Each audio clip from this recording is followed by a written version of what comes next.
નમસ્તે વહાલા વિદ્યાર્થી મિત્રો, આર્ય એજ્યુકેશનમાં તમારું હાર્દિક સ્વાગત છે. આ વિડીયોમાં આપણે ધોરણ 8 વિષય વિજ્ઞાનની જે નવી સ્વાધ્યાયન પોથી આવેલી છે તે નવી સ્વાધ્યાયન પોથીમાં આપણે ચેપ્ટર 3 કોલસો અને પેટ્રોલિયમનું અહીં આપણે સંપૂર્ણ સોલ્યુશન જોઈશું. અને વિદ્યાર્થી મિત્રો, અન્ય જે તમારી સ્વાધ્યાયન પોથી ધોરણ 8 ની આવેલી છે તેના વિડીયોની પ્લેલિસ્ટ તમને ડિસ્ક્રિપ્શન બોક્સમાં આપેલી છે. હવે જોઈએ અહીં આપેલા પ્રશ્નોના આન્સર. તો તેનો પ્રશ્ન 1 જોઈ લઈએ. માગ્યા મુજબ ઉત્તર લખવાના છે. રોજિંદા જીવનમાં વપરાતા કુદરતી સંસાધનોની યાદી બનાવો. આન્સર છે રોજિંદા જીવનમાં આપણે પાણી, હવા, સૂર્ય, માટી, અશ્મિ, બળતણ એ બધા કુદરતી સંસાધનોનો ઉપયોગ કરીએ છીએ. અશ્મિ બળતણની નિર્માણની પ્રક્રિયા કેવી રીતે થાય છે? તો અશ્મિ બળતણ સજીવોના મૃતદેહના અવશેષોમાંથી બનેલ હોય છે. જમીનમાં લાખો વર્ષ પહેલા જે સજીવોના મૃતદેહ, વનસ્પતિ વગેરે જમીનમાં દટાઈ ગયેલા હોય તેના પર પૃથ્વીના દબાણ અને ઉષ્માના લીધે તે અશ્મિ બળતણ બને છે. આપણે કોલસો ક્યાંથી મળે છે અને કઈ રીતે? તો આપણને કોલસો જમીનમાંથી મળે છે. કોલસો મૃત વનસ્પતિના કુંભાણથી લાખો વર્ષોના અંતે બને છે. કાર્બોનાઇઝેશન એટલે શું? તો મૃત વનસ્પતિ કોલસામાં રૂપાંતર થવાની પ્રક્રિયાને કાર્બોનાઇઝેશન કહે છે. સવાલ નંબર 5, કોલસા પર પ્રક્રિયા કરીને અન્ય કયા પદાર્થો મેળવવામાં આવે છે? કોલસા પર પ્રક્રિયા કરવાથી કોક, કોલટાર અને કોલગેસ એ 3 ઉપયોગી પદાર્થો મેળવવામાં આવે છે. નીચેના પદાર્થોના ઉપયોગ જણાવો. કોક ભઠ્ઠીઓમાં બળતણ તરીકે, કોલટાર રંગો, દવાઓ, વિસ્ફોટકો બનાવવા, કોલગેસ કારખાનામાં બળતણ તરીકે.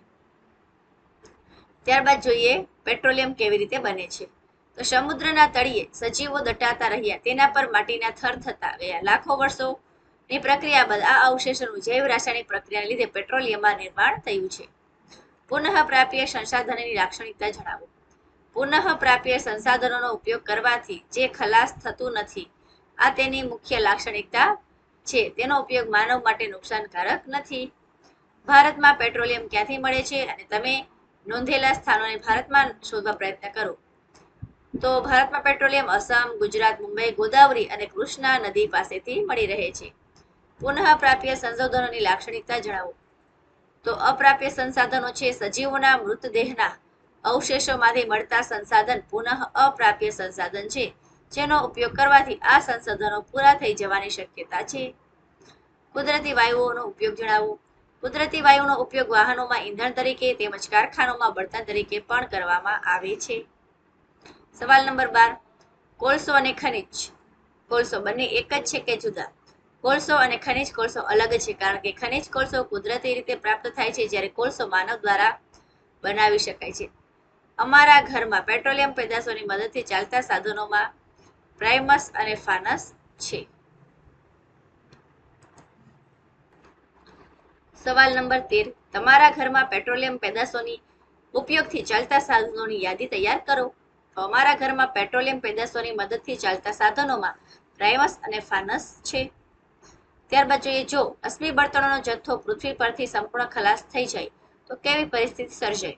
જો અશ્મિ બળતણનો જથ્થો પૃથ્વી પર સંપૂર્ણ ખલાસ થઈ જાય તો વાહન વ્યવહારમાં પ્રદૂષણ ઘટી જાય. અશ્મિ બળતણથી ચાલતા તમામ વાહનો અને ઉદ્યોગો બંધ થઈ જાય. સવાલ નંબર 15, પેટ્રોલિયમ પેદાશોના વધુ પડતા ઉપયોગથી આપણને શું નુકસાન થાય છે? પેટ્રોલિયમ પેદાશોના વધુ પડતા ઉપયોગથી વાતાવરણ પ્રદૂષિત થાય છે, જેથી અનેક રોગો ફેલાય છે. એસિડ વર્ષા થાય છે, જેથી જંગલો પર માઠી અસરો પહોંચે છે. ખૂટી જાય તેવા ઉર્જા સ્ત્રોતોનો વિવેકપૂર્ણ ઉપયોગ કરવા માટે તમે કેવા પગલાં લેશો? ખૂટી જાય તેવા ઉર્જા સ્ત્રોતોનો હું વિવેકપૂર્ણ ઉપયોગ કરીશ, જેમ કે ઘરની આસપાસ જવા હું સાયકલ કે ચાલીને જઈશ. બહાર પણ જવા પોતાનું વાહન નહીં પરંતુ સરકારી વાહનોનો ઉપયોગ કરીશ. પર્યાવરણની જાળવણી માટેના સૂત્રો બનાવો. તો પર્યાવરણની કરો રક્ષા, પૃથ્વી સાથે સુરક્ષા. પર્યાવરણ બચાવો, પ્રાણ બચાવો. વૃક્ષો વાવો, વરસાદ લાવો. આવા સૂત્રો લખી શકાય. સવાલ નંબર 18, સીએનજી બળતણ તરીકે વાપરવાથી કયા કયા ફાયદા થઈ શકે? સીએનજીનો શુદ્ધ બળતણમાં સમાવેશ થાય છે, જેનો ઉપયોગ કરવાથી ખર્ચ ઓછો થાય છે, પર્યાવરણને પણ ખૂબ જ ઓછું નુકસાન પહોંચાડે છે.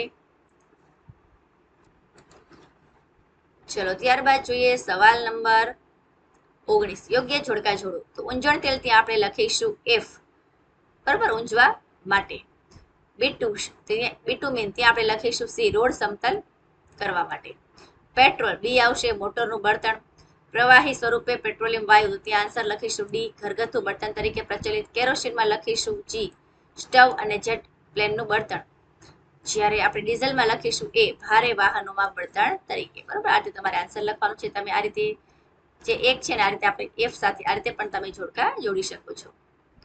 ત્યારબાદ જોઈએ જિયાન, પંથ અને પૃથા ત્રણે કોક વિશે વાતો કરે છે તો ઉપરમાંથી કયું વિધાન સાચું છે? ત્રણે મિત્રો સાચા છે એટલે આપણે લખીશું ઉપરના તમામ. સવાલ નંબર 21, અભેદ્ય ખડક નીચે સંગ્રહાયેલા પેટ્રોલિયમ અને કુદરતી વાયુ પાણીના ઉપરના ભાગમાં હોય છે. કારણ આપો. અભેદ્ય ખડક નીચે સંગ્રહાયેલ પેટ્રોલિયમ અને કુદરતી વાયુ પાણીના ઉપરના ભાગમાં હોય છે કારણ કે પેટ્રોલિયમ અને કુદરતી વાયુની ઘનતા પાણી કરતા ઓછી હોવાથી અને એકબીજામાં મિશ્ર થવાથી તે પાણીના ઉપરના ભાગમાં જોવા મળે છે. ત્યારબાદ જોઈએ સવાલ નંબર 22, આપણે વાહન ચલાવતી વખતે કઈ કઈ બાબતોની કાળજી રાખશું? ત્રણે સાચું છે એટલે આપણે લખીશું આપેલી તમામ બાબતો. ચલો, ગુણધર્મોનો આધારે લખવાનું છે. સંશોધનોનો ઉપયોગ વાયુનું પ્રદૂષણ ફેલાવતું નથી. પ્રદૂષણ નથી ફેલાવતું એટલે આપણે શું લખીશું? પુનઃ પ્રાપ્ય. બરોબર, પુનઃ પ્રાપ્ય. સંસાધનો ઉપયોગ વાયુનું પ્રદૂષણ ફેલાવે છે તો પુનઃ અપ્રાપ્ય. સંસાધનો માનવીય પ્રવૃત્તિને કારણે ખલાસ થશે નહીં તો પુનઃ પ્રાપ્ય. અને સંસાધનોનું પ્રમાણ કુદરતમાં મર્યાદિત છે તો પુનઃ અપ્રાપ્ય. અને છેલ્લું જોઈએ સવાલ નંબર 24, અશ્મિ બળતણોનો પુનઃ અપ્રાપ્ય કુદરતી સંશોધનોમાં ગણવામાં આવે છે શા માટે? તો આન્સર જોઈ લઈએ. અશ્મિ બળતણો પુનઃ અપ્રાપ્ય કુદરતી સંસાધનોમાં ગણવામાં આવે છે. તો વિદ્યાર્થી મિત્રો, અહીં આપણે ધોરણ 8 વિષય વિજ્ઞાનના ચેપ્ટર 3 કોલસો અને પેટ્રોલિયમનું સંપૂર્ણ સોલ્યુશન પૂર્ણ કરીએ છીએ. અને વિદ્યાર્થી મિત્રો, આ વર્ષે વિજ્ઞાન અને ગણિતની જે સ્વાધ્યાયન પોથી છે તે નવી આવેલી છે. તો નવી સ્વાધ્યાયન પોથીના તમામ વિડીયોની પ્લેલિસ્ટ તમને ડિસ્ક્રિપ્શન બોક્સમાં આપવામાં આવશે. તમે ત્યાં જઈને અન્ય વિડીયોના સોલ્યુશનો પણ જોઈ શકો છો અને તમે તમારી સ્વાધ્યાયન પોથી સારી રીતે લખી શકો છો.